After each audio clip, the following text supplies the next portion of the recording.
মধ্যপ্রাচ্যে কি ভেঙে যাচ্ছে আমেরিকার সবচেয়ে শক্তিশালী জোট? সৌদি আরব কি এবার সরাসরি না বলে দিল যুক্তরাষ্ট্রকে?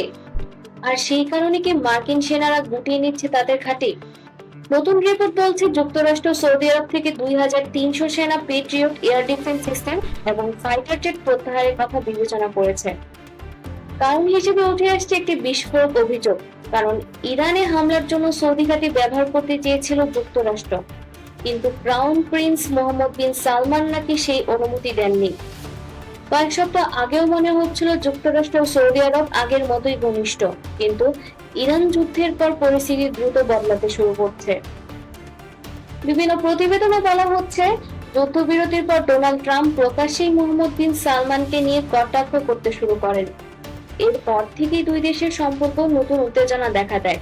সবচেয়ে বড় ধাক্কা আসে যখন খবর ছড়ায় সৌদি আরব শুধু নয়, সংযুক্ত আরব আমিরাত, কাতার, বাহরাইন, এমনকি কুয়েতেও ভবিষ্যৎ ইরানের বিরুদ্ধে যুদ্ধ শুরু হলে নিজেদের ঘাঁটি ব্যবহার করতে দিতে রাজি নয়।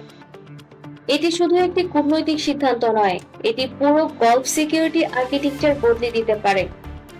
যদি আগামীকাল আবার ইরানের যুদ্ধ শুরু হয় কিন্তু যুক্তরাষ্ট্রের কাছে উপসাগরে কোনো ঘাঁটি না থাকে, তাহলে হামলা চালানো হবে কোথা থেকে? প্রতিরক্ষা হবে কিভাবে? আর যদি পেট্রিয়ট সিস্টেমও সরিয়ে নেওয়া হয়, তাহলে সৌদি আরবের আকাশ প্রতিরক্ষা আগের মতো থাকবে কি? অনেক বিশ্লেষকের মতে এই পরিবর্তনের সুযোগ নিতে পারে ইরান। একই সঙ্গে চীন ও রাশিয়াও মধ্যপ্রাচ্যের নিজেদের প্রভাব আরো বাড়ানোর চেষ্টা করতে পারে। বিষয়টি শুধু মধ্যপ্রাচ্যের নয়, বিশ্বের তেল বড় অংশ আসে এই অঞ্চল থেকে। যদি যুক্তরাষ্ট্র গলফ দেশগুলোর নিরাপত্তা সহযোগিতা দুর্বল হয়, তাহলে তেলের বাজারে অস্থিরতা তৈরি হতে পারে। শিপিং রুট, বিনিয়োগ এবং বৈশ্বিক অর্থনীতি সবকিছুর উপর এর প্রভাব অনুভব হতে পারে। তবে এখানেই শেষ নয়। পেন্টাগনের কথিত গ্লোবাল রিভিউ শুধু সৌদি আরব নয়, পুরো গলফ অঞ্চলে মার্কিন সেনা উপস্থিতি পুনর্বিবেচনার ইঙ্গিত দিচ্ছে।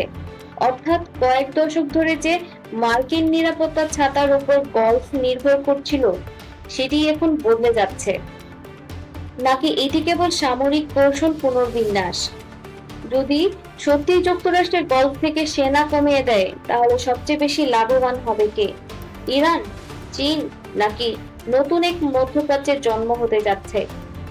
আপনার বিশ্লেষণ কমেন্টে লিখুন।